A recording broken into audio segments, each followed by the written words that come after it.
आइए साथ मिलकर योग की एक वैज्ञानिक खोज का प्रारंभ करें, जहां आप वैज्ञानिक हैं और प्रयोगशाला है आपका हृदय, और आप ही हैं परिणाम।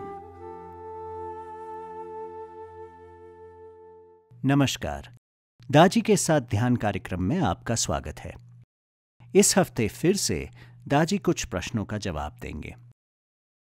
हमें जो प्रश्न निरंतर प्राप्त हो रहे हैं, हम उन्हें दाजी के सामने रखने का प्रयास करेंगे। प्रश्नों से ही ज्ञान बढ़ता है। जब हमारे प्रश्नों का जवाब मिलता है, उससे ही हमें सीखने का मौका मिलता है। तो आइए शुरू करते हैं प्रश्न उत्तर का ये सत्र, और उसके बाद करेंगे ध्यान दाजी के साथ।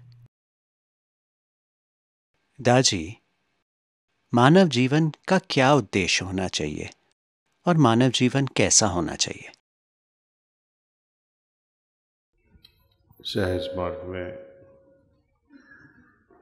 जो प्रार्थना दी गई है,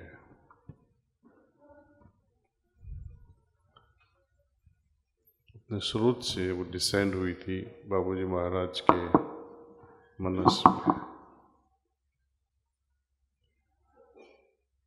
हे ईश्वर और हे नाथ, तू ही मनुष्य जीवन का ध्येय है, असली ध्येय है।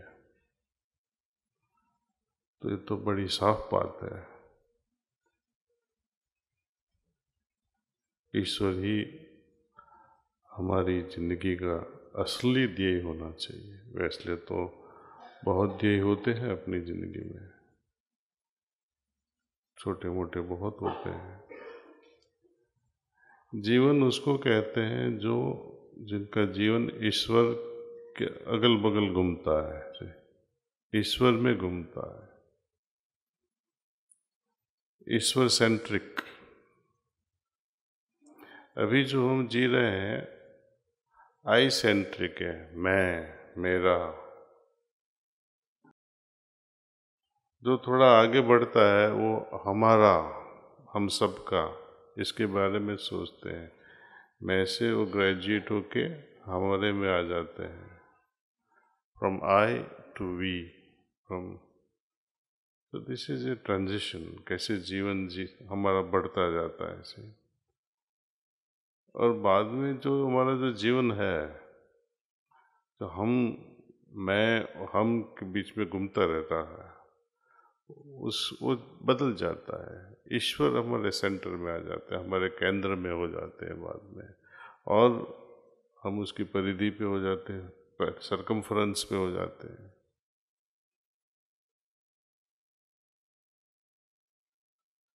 तो ये बहुत समझने जैसी चीज है। जीवन में जीवन कैसे जिए, तो ये दो जीवन हो गया। जीवन में कैसे जीना है, कैसे जीवन का लाइफ इन लाइफ।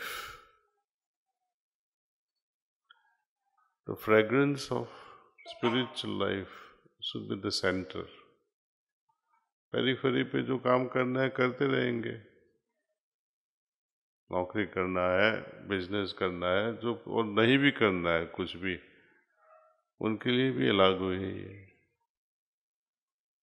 सो आध्यात्मिक जीवन वो सेंटर में होना चाहिए। आध्यात्मिक जीवन का मतलब क्या है? हमारी ओर से भगवान की ओर हम ईश्वर प्रेरित होते हैं। कई लोग डर के मारे जाते हैं इस मंदिर में। आज हम दिया अगरबत्ती नहीं जलाएंगे, आज उपवास नहीं किया, आज 11वीं है, पूनम है या चौथ है, जो भी हो, उपवास नहीं किया, कुछ बुरा हो जाएगा, गुस्सा करेगा प्रभु, नरक में फेंक देगा। ये करूंगी या करूंगा तो मेरे बच्चों का जीवन बढ़ जाएगा, पतिदेव की आयु बढ़ जाएगी। वो कितना तूफान करता है, उसकी आयु बढ़ा के क्या करोगे आप?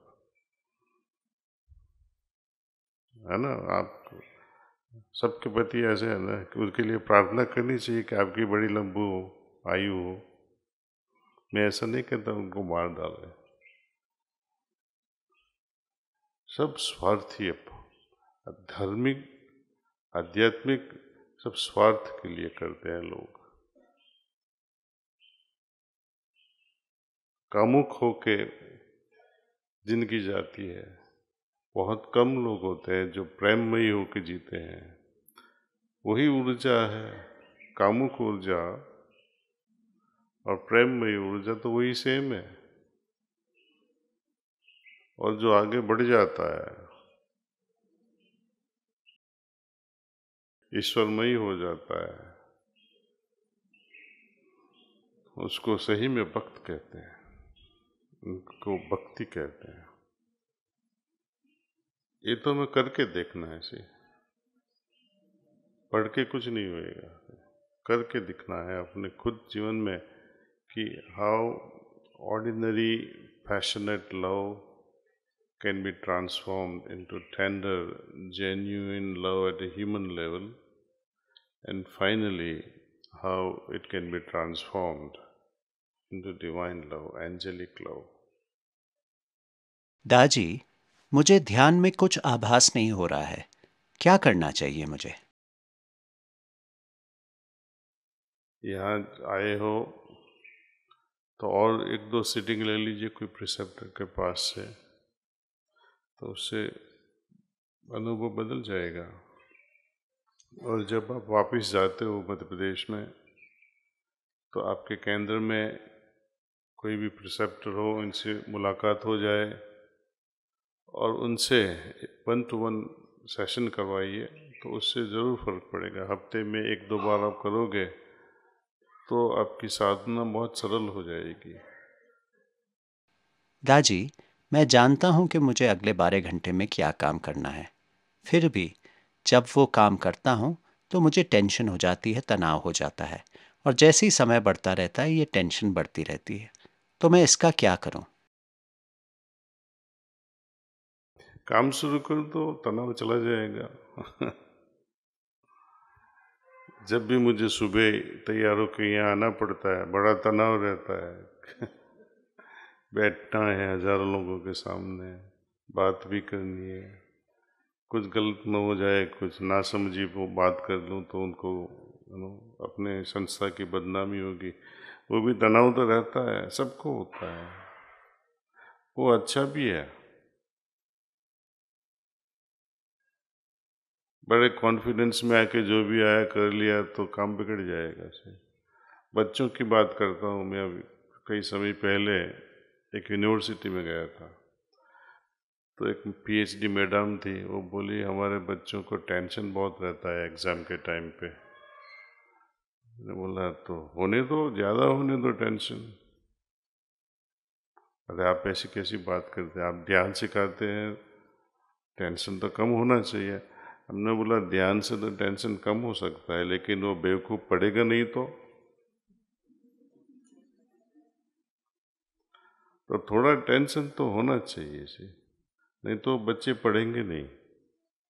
थोड़ा टेंशन हो रहे तो हम जो काम करने चाह रहे हैं उस पर थोड़ा और ध्यान लगेगा से।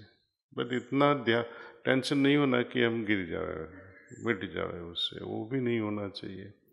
कई लोग बोलते हैं मेरा ब्लड प्रेशर है। अरे भाई, ब्लड प्रेशर के बिना तो जिएगा कैसे? थोड़ा तो प्रेशर होना है,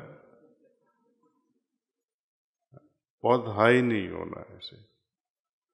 टेंशन रखना है, लेकिन इतना टेंशन मत रखो कि और कुछ नहीं सोचे हम। We have to be we have to use this stress and make it beneficial to our life. दाजी, हम पहले से प्रार्थना करते आ रहे हैं, तो क्या वो प्रार्थना और हार्टफुलनेस प्रार्थना हम साथ साथ कर सकते हैं? आप कौन सी प्रार्थना करते हैं बताइए? एक लाइन काफ़ी है। इतनी शक्ति हमें देना दाता। उसमें कुछ गलत तो है नहीं। हमारी 3rd लाइन जो प्रेयर की है, पहली लाइन तो क्या है ना, हे ईश्वर तू ही एक मनुष्य जीवन का असली ध्येय है, हमारी इच्छाएं हमारी उन्नति में बाधक है, तू ही एकमात्र स्वामी एवं इष्ट है, बिना तेरी सहायता तेरी प्राप्ति असंभव है। इतना ही है। हमारा ध्येय क्या है, हमें क्या रोक रहा है और उसका सॉल्यूशन क्या है। एक मुझे शक्ति देना। शक्ति काय के लिए चाहिए आपको? शक्ति तो आपको दे ही हुई है। हम शक्ति का यूज कैसे करें, वो अक्ल चाहिए, वो हमें दो प्रभु, है ना। शक्ति और खास करके असीमित शक्ति की बहुत मांग करते हैं लोग। कुंडलिनी जागृत हो जाए तो बहुत अच्छा होएगा कि कुंडलिनी जगा के भी क्या करोगे ऐसी शक्तियों से? ईश्वर तो मिलेगा नहीं, ईश्वर मार डालेगा आपको, क्योंकि हम राक्षस हो जाते हैं। रावण राक्षस नहीं था, शक्तियों से राक्षस जैसा हो गया था।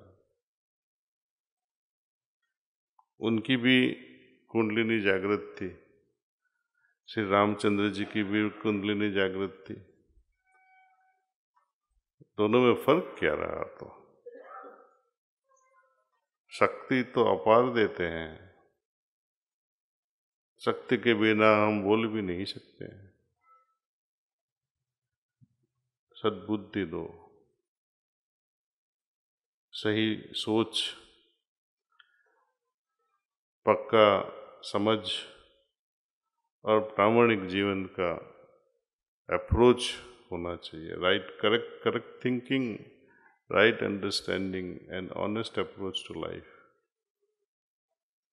हृदय पवित्र, मंदिर जैसा हो गया एकदम पवित्र, तो भगवान अपने आप आएगा। जो भी काम करवाना है हो जाएगा।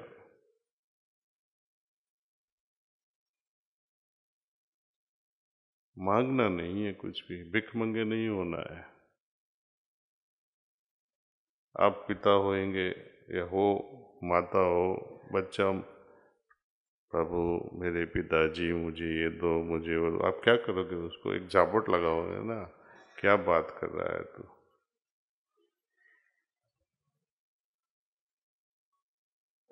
सही समझ आएगी तब पता चलेगा कि ईश्वर से कुछ भी नहीं मांगना है।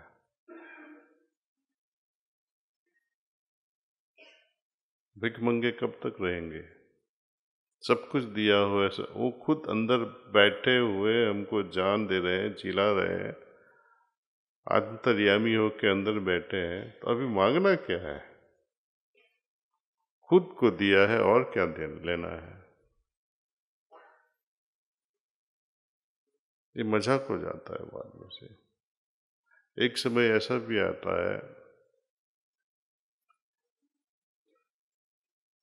कल हम बात कर रहे थे सुख, हैप्पीनेस, मिनिस्ट्री ऑफ हैप्पीनेस, और आपने आनंद की भी बात की। योग शास्त्र में आनंद बहुत ऊंची चीज है। जब हमारी जर्नी बाईपास होती है, बाईपास रोड को आपको पता है ना, शहर के अंदर नहीं जाना है, बाहर से चले जाते हैं। आनंद को बाईपास करना है। सहस्त्र दल कमल पे जब आते हैं लोग अपनी साधना करते करते, तो एक सच्चिदानंद की हालत पैदा हो जाती है। इसको अल्टीमेट कहा है योग शास्त्र में। अल्टीमेट इसलिए कहा है कि उसके आगे कोई जाता ही नहीं, जा ही नहीं सकता है। गाड़ी रुक जाती है, आनंदमयी हो गया, अभी जाने की क्या जरूरत, उनको इच्छा भी नहीं होती कि आगे जाए हम। मधमाखी मध में लेटी रहती है, सब कुछ मिल गया, अभी कहाँ कहाँ भगना है, एक फूल से दूसरे फूल तक तो जाना नहीं है, वहीं सब कुछ मिल गया, उसमें वो मर जाएगी।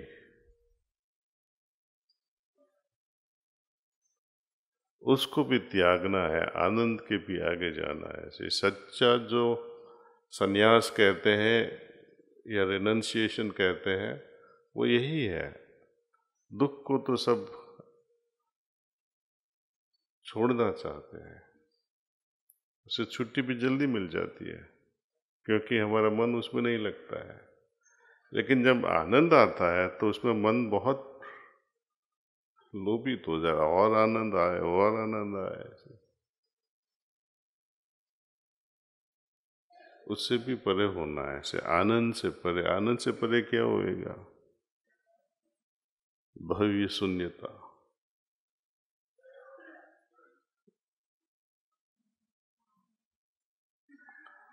जो आनंद करता है, आनंद जो पाता है as an individual, the drop becoming in the ocean, जब बूंद ही समंदर में समा गई तो आनंद कौन महसूस कर रहा है? बच गया, अब कोई बचा तो नहीं। तो खुद का ईगो जब डिसॉल्व हो जाता है, अहंकार, तो उसको दुख हो या सुख हो या आनंद हो, उससे कुछ पड़ी नहीं होती है, क्योंकि उनका जीवन ईश्वरमयी हो जाता है। जैसे जिलाए ऐसे जीते हैं। लेकिन जिसने ठुकरा दिया ये सब, वो हमेशा राजा जनक की तरह ही रहते हैं। आइए अब हम सब हर हफ्ते की तरह दाजी के साथ ध्यान करते हैं। जो लोग आज पहली बार ध्यान कर रहे हैं हमारे साथ, तो उनको ऐसा हम बताएंगे कि ऐसे ध्यान करना है। आपके पास से सभी भटकाने वाले साधनों को, जैसे फोन आदि को हटा दें और हृदय में ईश्वरी प्रकाश की उपस्थिति है, उस पर ध्यान करें। सोचिए कि यह दिव्य प्रकाश जो मेरे हृदय में मौजूद है, वो मुझे उनकी ओर खींच रहा है, और मैं यहाँ से आपको प्राणाहुति भेजता रहूँगा, जिसका आप खुद अनुभव कर सकते हैं। इस विचार को जितना संभव हो उतनी देर तक बनाए रखें। अगर आपका ध्यान इस पवित्र विचार से भटक जाए और आपको बहुत से विचार आने लगे, तो अपने आप को बस यही याद दिलाएं कि आप दिव्य प्रकाश की उपस्थिति पर ध्यान कर रहे हैं।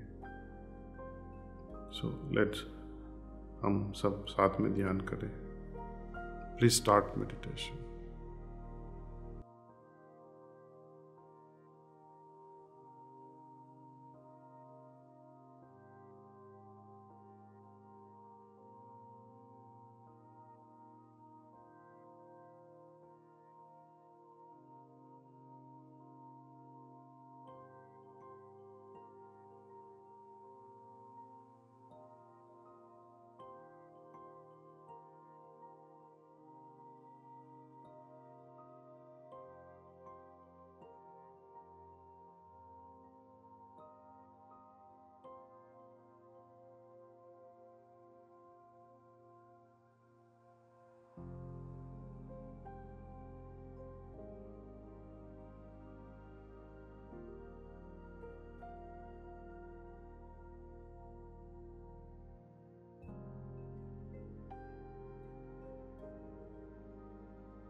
That's all.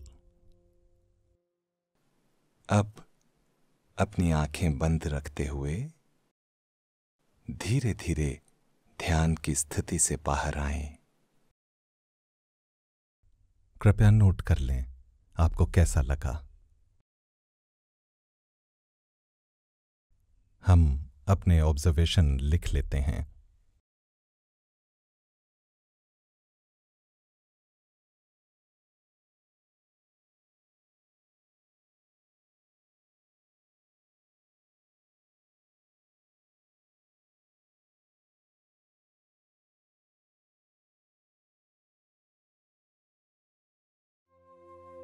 दाजी के साथ ध्यान कार्यक्रम में जुड़ने के लिए आपका धन्यवाद। कृपया अगले हफ्ते फिर जुड़िएगा हमारे साथ।